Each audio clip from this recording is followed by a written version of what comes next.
Guys, আমরা কালকে এখানে জাল ফালাইছি, তো আজকে আমরা সেই জাল ধরার জন্য আসছি। দেখি কী ধরনের মাছ পড়তে পারে বলে আপনারা মনে করেন। ধৈর্য ধরে আমাদের সাথে থাকবেন। আমরা এখন জাল খাবো।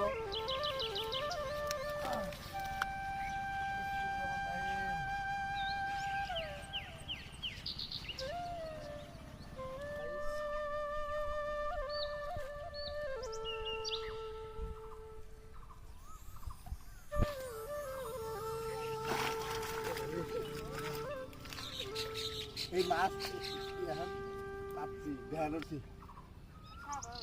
স্কিপ করি